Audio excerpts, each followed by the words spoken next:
மாண்புமிகு பிரதமர் நரேந்திர மோடிஜி அவர்களே, மக்களுக்கு உங்ககிட்ட கேட்கறதுக்குன்னு ஏராளமான கேள்விகள் இருக்குது. அதனால அவங்க சார்பா அவங்கள ஒருத்தனா அவங்களோட ஒரு உண்மையான ஒரு பிரதிநிதியா உங்ககிட்ட சில கேள்விகள் கேட்கணும். மிஸ்டர் பிரைம் மினிஸ்டர் அவர்களே, நம்ம தமிழ்நாட்டு மீனவர்கள் கிட்டத்தட்ட ஒரு 800 பேருக்கு மேல இலங்கை கடற்படையால தாக்கி அழிக்கப்பட்டிருக்கிறாங்க. அதை கண்டிக்கிறதுக்காக உங்களை பெருசா எதுவும் செய்ய சொல்லல, சின்னதா ஒண்ணே ஒண்ணு மட்டும் செஞ்சு கொடுங்க. இனிமேலாச்சும் எங்களுடைய மீனவர்கள் பாதுகாப்பா இருக்கிறதுக்காக இந்த கச்சத்தீவை இலங்கை கிட்ட இருந்து மீட்டு கொடுத்துருங்க, அது போதும். உங்களுடைய இந்த முரட்டு பிடிவாதத்தால நீங்க நடத்துற இந்த நீட்டு தேர்வு, அதனால இங்க என்னென்ன நடக்குதுன்னு சொல்றதுக்கே மனசு வலிக்குது. அதனால அந்த நீட்டு தேர்வு தேவையில்லைன்னு அறிவிச்சிருங்க, அது போதும். செய்வீர்களா திரு நரேந்திரபாய் தாமோதர் மோடிஜி அவர்களே? அண்மையில் கத்துக்குட்டியான ஒருவர் மிஸ்டர் பிரைம் மினிஸ்டர் என்று அழைக்கிறார். மிஸ்டர் பிரைம் மினிஸ்டர் என்று அழைப்பது ஒன்றும் தவறில்லை. நீங்கள் கொடைநாட்டிலே தெருவிலே நின்று கொண்டிருக்கும் போது மிஸ் ஜெயலலிதா ஜெயராம் என்று சொல்லிருப்பீங்களா? என்ன தவறுன்னு கேள்விங்க? இன்னைக்கு சொல்லி பாருங்க. புரட்சி திரு அம்மாவை பார்த்து அவர்களை பற்றி நீங்கள் சுட்டிக்காட்ட வேண்டும் என்று சொன்னால் மிஸ் ஜெயலலிதா ஜெயராம் என்று சொல்லி பாருங்க. சொல்லி பாருங்க. சிங்கம் வேட்டைக்கு மட்டும் போமா வந்து தூங்கிடுமா? சிங்கம் வேட்டைக்கு போவான், வேட்டைக்கு மட்டும் தான் சிங்கம் வீட்டை விட்டு வெளியே வருமா, மற்ற நேரத்தில் சாப்பிட்டு தூங்கிடுவான். அந்த மாதிரி சிங்கமா இருக்கக்கூடாது. சிங்கம்னா வந்து சிங்கமா இருக்கணும், தூங்குகின்ற சிங்கமா இருக்கக்கூடாது. இது எதுக்காக சொல்லணும்னா, தன்மையற்று பேசியதால் அவரை பற்றி நான் பேசுகிறேன், இல்லைன்னா அவரை பற்றி நான் பேச மாட்டேன். அங்கே வந்து நமது முதலமைச்சர் அவர்களை அவரின் தாய் மாமன் அப்படின்றார். அவர் வந்து மாமா அங்கிள் கூப்பிடுவாங்க. நீ என்ன கூப்பிடு, அங்கிள் கூப்பிடு, தாத்தா கூப்பிடு, என்ன வேணா கூட கவலைப்படல. ஆனால் தரம் என்று ஒன்று இருக்கிறது. You cannot call the honorable prime minister by his name. You cannot call the chief minister of our state by his name. You cannot ridicule them because they elected people. மக்களால் தேர்ந்தெடுக்கப்பட்டவர்கள். நீங்க அந்த மனிதனுக்கு மரியாதை கொடுக்கிறீர்களோ இல்லையோ, அந்த பதவிக்கு மரியாதை கொடுத்தாக வேண்டும். அந்த தரத்தை கற்றுக்கொள்ளுங்கள் விஜய் அவர்களே. நீங்க கமெண்ட் போடுங்க. நீங்க சூப்பர் ஸ்டார் சொன்னீங்க அப்படின்னும் போது பாராட்டிங்க, அதே சமயத்தில் நல்ல கருத்தை சொல்லும் போது ஏன் ஏற்றுக்கொள்ள மாட்டேன் என்கிறீர்கள். நீங்க தைரியம் தான் என்கிட்ட வந்து பேசி பாருங்க. என் மனைவியும் மக்களையும் பற்றி கமெண்ட் போடுறதுனால நீங்க ஒன்றும் சாதிக்க போறதில்லை. இதையெல்லாம் கண்டு பயந்தவன் நான் அல்ல. ஏற்கனவே ஒரு ட்வீட் போட்டிருந்தீங்க, நான் பேக், இந்த தலையை எடுத்துருவோம் நாங்க. நான் சொன்னேன், ஐயா எடுக்கிறதா எடுத்துறீங்க, நம்பர் 2 கல்யாண நகர் கொட்டி வாங்க வீடு, அங்க வந்து எடுங்க. இன்னும் ரோட்ல எடுத்துறீங்க, தலை வேற துண்டா போய் கிடக்கும், வீட்டுக்கு வாங்க. இது சாதாரணவன் கிடையாது. நானும் பலரை சந்தித்து வந்தா கல்லூரி படிச்சிருக்கேன், கல்லூரி ரவுடிசத்தை பார்த்திருக்கேன், எல்லாம் பார்த்திருக்கேன். ஆனால் தரம் இருக்க வேண்டும், நியாயம் இருக்க வேண்டும், தர்மம் இருக்க வேண்டும், உண்மை இருக்க வேண்டும். We are all popular people. When we speak, we should speak the truth. நீட்டை பத்தி சொல்கிறீர்கள், நீட்டு வேண்டான்றீங்க. ஏன் வேண்டாம்? கொஞ்சம் விவரமா சொல்லுங்க. நீட்டால் பயனளிக்க பயனாளிகள் இல்லையா? நீட்டை கொண்டு வந்தது யார்? திராவிட முன்னேற்ற கழகம் தெரியாதா நீட்டை கொண்டு வரும்போது?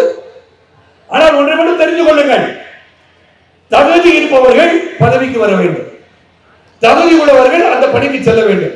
இங்கு காவல்துறை எல்லாம் பார்க்கிறேன், அவங்க பிசிக்கல் டெஸ்ட் இல்லாமல் எந்த ஒரு பரீட்சையும் இல்லாமல் நீங்கள் காவல் அதிகாரி அமர்த்தி விட முடியுமா? அமர்த்தலாமா? பணி சிறப்பாக இருக்குமா? ஐஏஎஸ் படித்தவர் வந்து படிச்சு முடிச்சுட்டு அட்மினிஸ்ட்ரேஷன் கத்துக்கிட்டு வந்து உட்கார்ந்து ஐஏஎஸ் தர முடியும். இல்ல அவர் பாஸ் ஆகி விட்டுருங்க அப்படின்னு சொல்ல முடியுமா? பரீட்சை எழுத வேண்டாம் சொல்ல முடியுமா?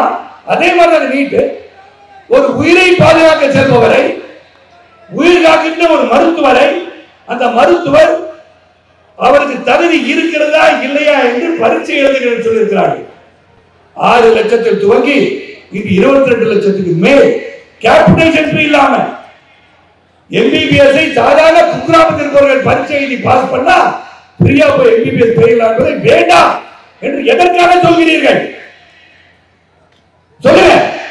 Why do you want to stop NEET? சொல்லுங்க. யாராலும் சரி, திராவிட முன்னேற்ற கழகமாக இருக்கட்டும், வேறு யாராக இருக்கட்டும், அது தேவை தேவை தேவை. தகுதி இருப்பவர்கள் அந்தந்த பணிக்கு செல்ல முடியும். வேலை தெரிஞ்சுதான் மெக்கானிக்கா இருக்க முடியும். ட்ரெயின் ஓட்டுறது தெரிஞ்சா ட்ரெயின் ஓட்டணும், பஸ் ஓட்டணும் போய் ட்ரெயின் ஓட்ட சொல்லக்கூடாது. இல்லைங்க பாவங்க ஓட்டுட்டோம் அதுக்கு பஞ்சு வைக்க கூடாது சொல்லக்கூடாது. முன்னாடி சொல்லியிருக்காரு, எதை கேட்டாலும் பாசிசம் அரசு. I don't know whether my dear friend Vijay knows the meaning of fascism. Benito Mussolini, Hitler, இவங்கெல்லாம் கடைபிடித்தது பாசிசம். அது படிச்சிருப்பாங்க நினைக்கிறேன் பேசுறாரு. அது துன்புறுத்துபவர்கள், இனப்படுகொலை செய்பவர்கள், பிறரை துன்புறுத்தி வாழ இயலாமல் செய்பவர்கள் தான் பாசிஸ்ட். Strong rightist, வலதுசாரிகள். ஆனா அப்படிப்பட்ட ஆட்சியை நடந்து கொண்டிருக்கிறது. உண்மையை பேசுங்க. நீங்க துன்புறுத்திட்டு இருக்காங்களா? அப்புறம் சொல்றாரு இஸ்லாமியருக்கு எதிரியாக இருப்பவர் மோடின்றாங்க. அப்ப காஷ்மீர் 25 தொகுதி ஜெயிச்சாங்க ஐயா. அங்க இருக்கிற காஷ்மீர் முத்தலாக்கை நீக்கி இஸ்லாமிய சகோதரிகளுக்கு வந்து வாழ்வை கொடுத்தாரு. அங்க இன்னைக்கு வந்து ரக்ஷா பந்தன் அன்னைக்கு மோடிஜி அவருக்கு ராக்கி கட்ட வேண்டும் என்று இஸ்லாமிய சகோதரிகள் துடித்தார்கள். அப்ப அவருக்கு நம்பிக்கை இல்லையா? துன்புறுத்திருக்கிறாரா? ஒரே ஒரு ராமர் கோயில் கட்டியதால் எங்கேயாச்சும் மோடிஜி அவர்கள் 12 கால ஆட்சியில எங்கேயாச்சும் நான் என்னுடைய இஸ்லாமிய சகோதர சகோதரிகளை கேட்கின்றேன், எங்கேயாச்சும் ஒரு மசூதியை இடித்து தரைமட்டமாக்கி இருக்கிறார்களா? சுப்ரீம் கோர்ட் ஆர்டர் கொடுத்தாங்க, ராமர் கோயில் கட்டப்பட்டது, மசூதியும் கட்டப்பட்டது. Don't plant wrong information to the public. நீங்க தான் மதவாத உணர்வை தூண்டிக் கொண்டிருக்கிறீர்கள். நீங்க எல்லாம் ஒற்றுமையா தான் இருக்காங்க. இஸ்லாமியருக்கு வந்து பாரதிய ஜனதா கட்சியோட எதிரிகள் அல்ல. Do not repeat the same thing time and time again. ஒரு பொய்யை மீண்டும் மீண்டும் என்று சொன்னால் அது உண்மையாகி விடாது. இஸ்லாமிய சகோதர சகோதரிகள் அனைவரும் மோடிஜியின் சிறந்த ஆட்சியை பார்த்துக் கொண்டிருக்கிறார்கள். தேவையற்ற அந்த காட்சியை மாற்றுவதற்காக முற்படாதீர்கள். விளைவுகளை சந்திக்க வேண்டிய நேரம்.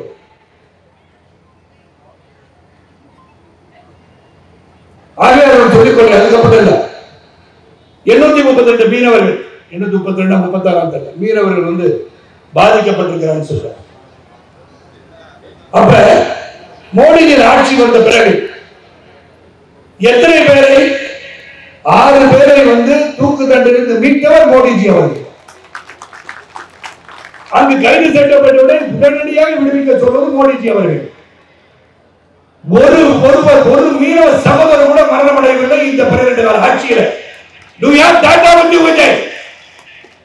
Do you have it? ஒரு உன்னத தலைவரை இழிவுபடுத்தாது.